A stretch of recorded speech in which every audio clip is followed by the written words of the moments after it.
Hello students, আমি আগৰ যিবোৰ পাঠ আছিলে বা আগৰ যিবোৰ ভিডিঅ' আছিলে সেই ভিডিঅ'বোৰত আমি আলোচনা কৰিছিলোঁ যে সংখ্যাবোৰ বিশেষকৈ স্বাভাৱিক সংখ্যা কি হয়, তাৰপিছতে তোমাৰ পূৰ্ণ সংখ্যা কি হয়, অখণ্ড সংখ্যা কি হয়, এনেকুৱা ধৰণৰ সংখ্যাবোৰ কোনবোৰ কেনেকুৱা ধৰণৰ হয়, আৰু লাষ্টত কৰিছিলোঁ পৰিমেয় সংখ্যা। আৰু পৰিমেয় সংখ্যাৰ মাজৰ এটা পৰিমেয় সংখ্যা আছে, আন এটা পৰিমেয় সংখ্যা আছে, সিহঁতৰ মাজৰ পৰিমেয় সংখ্যা নিৰ্ণয় কৰাৰ পদ্ধতিবোৰ শিকিছিলোঁ। এতিয়া আজি এই যেটো একদম প্ৰথম অনুশীলনী আছে, প্ৰথম অনুশীলনীটোৰ এটা প্ৰশ্ন আছে, সেই প্ৰশ্নটো কৰিবলৈ চেষ্টা কৰিম। যেটো প্ৰথম প্ৰশ্ন হয়, প্ৰশ্নটো হৈছে এটো যে শূন্য পৰিমেয় সংখ্যা হয় নে? শূন্য সংখ্যাটো আমি পৰিমেয় সংখ্যা বুলি ক'ব পাৰো না? ইয়াৰ লগত ৰিলেটেড তোমালোকে ডিপিপি নিশ্চয় কৰিলা এখিনি, কিন্তু আমি এই প্ৰশ্নটো যেহেতু প্ৰথমতে আছে, এই প্ৰশ্নটো আমি আলোচনা কৰিব লাগিব। এতিয়া শূন্যটো পৰিমেয় সংখ্যা হয় নে? হয়। আমি কি ক'ব লাগিব? শূন্যটো পৰিমেয় সংখ্যা হয়। গতিকে প্ৰথমতেটো আহিলে যে তোমাৰ শূন্য সংখ্যাটো পৰিমেয় সংখ্যা হয়।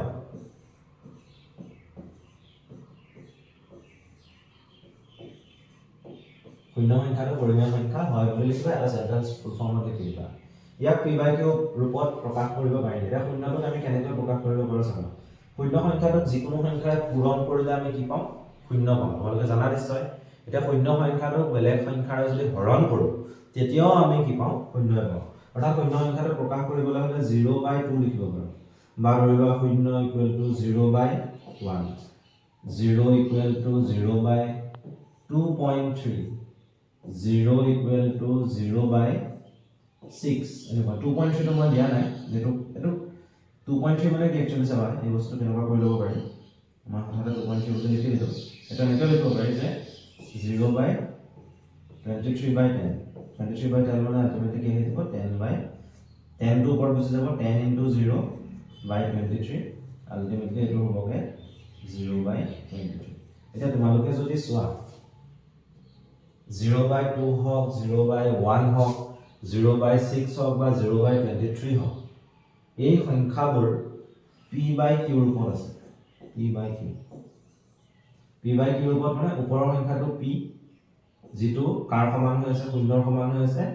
তলৰ সংখ্যাটো হৈছে q, এই সংখ্যাটো খালি not equal to 0, অৰ্থাৎ q টো 0 হৈ থকা নাই। প্ৰত্যেকটোতে চোৱা, ইয়াত 2 আছে, ইয়াত আছে তোমাৰ 23, ইয়াত আছে 1, ইয়াত আছে 6। গতিকে এই সংখ্যাবোৰ অখণ্ড সংখ্যা নহয়। তলত থকা এটো হওক, এটো হওক, এটো হওক, এটো হওক, মই সাৰ্কেল কৰি দিছো, ইয়েলো কালাৰ সাৰ্কেল কৰি দিছো, 2, 1, এফালে 23 আৰু এফালে 6, এইবোৰ অখণ্ড সংখ্যা। ঠিক সেইদৰে ওপৰত যেটো সংখ্যা আছে 0, এটো বাৰু বাদ দিছো মই, এটো 2.3 আছে, এটো 2.3 টো অখণ্ড নহয়। এটো খালি ইয়াৰ পৰা এটো ফৰ্মুলা দিব পাৰিব লাগিব। এটো যদি চোৱা 0/6 আৰু এফালে কি আছে? 0/1, হয়নে? ওপৰত থকা সংখ্যাবোৰ অখণ্ড সংখ্যা। এতিয়া তোমালোকে ডেফিনিশ্যন বা সংজ্ঞাটোলে মনত পেলাব লাগিব পৰিমেয় সংখ্যা। পৰিমেয় সংখ্যা কি হয়?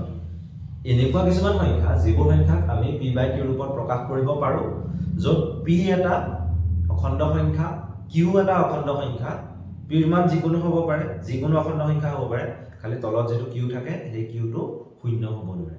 গতিকে এই কনসেপ্টবোৰ লৈ পেলাই তোমালোকে কৰিব পাৰিবা। এতিয়া ইয়াত ওপৰত থকা সংখ্যাটো p হয়, যেটো এটা অখণ্ড সংখ্যা হয়, আৰু তলত প্ৰত্যেকটোতে যদি চোৱা, তলত থকা সংখ্যাটোক আমি q বুলি ভাবিব পাৰো, আৰু সেই q টো কোনো ক্ষেত্ৰতে কিন্তু 0 নহয়। সেইটো কাৰণে শূন্য সংখ্যাটোক আমি 0/something ফৰ্মত লিখিব পাৰো, আৰু সেইভাবে আমি 0 সংখ্যাটোক কি বুলি ক'ব পাৰো? পৰিমেয় সংখ্যা বুলি ক'ব পাৰো।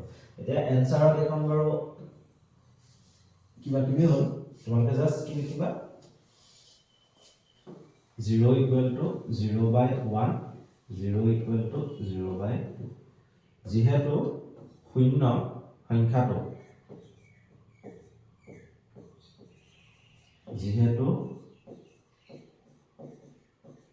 শূন্য সংখ্যাটো p by q ৰূপত প্ৰকাশ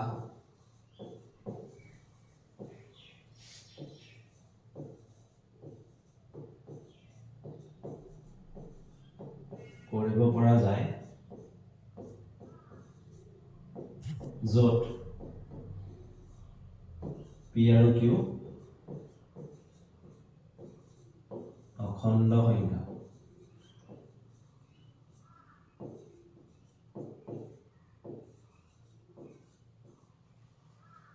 আৰু Q is not equal to 0. সেয়েহে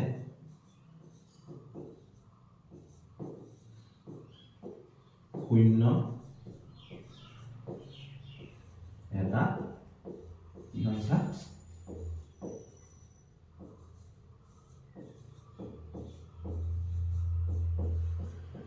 পৰিমেয় সংখ্যা বস ইয়ালৈকে লিখিলে হৈ গ'ল এক মাৰ্কৰ কোৱেশ্চন আহিব এক মাৰ্ক মানে কি ইয়াত দুটা পাৰ্ট আছে গতিকে তোমালোকৰ দুই মাৰ্কৰ কোৱেশ্চন আহিব পাৰে নিশ্চয় তোমালোকে বুজি পালা ইয়াৰ পাছত আমি পাছৰ যিবোৰ কোৱেশ্চন আছে সেই কোৱেশ্চনখিনি কৰিবলৈ চেষ্টা কৰিম আৰু বিশেষকৈ 1.1 যিটো অনুশীলনী আছিল তাৰ প্ৰত্যেকটো প্ৰশ্নৰ যিখিনি আইডিয়া লাগে তোমালোকক দিয়া হৈ গ'ল এটা দুটা প্ৰশ্ন কৰা দিয়া গ'ল ইয়াৰ পাছত আমি যিটো 1.2 এক্সাৰসাইজ আছে তালে যাম খালি তাৰ আগতে 1.2 কৰাৰ আগতে তাৰ কিছুমান বেসিক আইডিয়া লাগিব ন এই বেসিক আইডিয়াখিনিৰ এটা ভিডিও হ'ব সেই ভিডিওটোৰ পাছত আমি 1.2 এক্সাৰসাইজটো ষ্টাৰ্ট কৰিম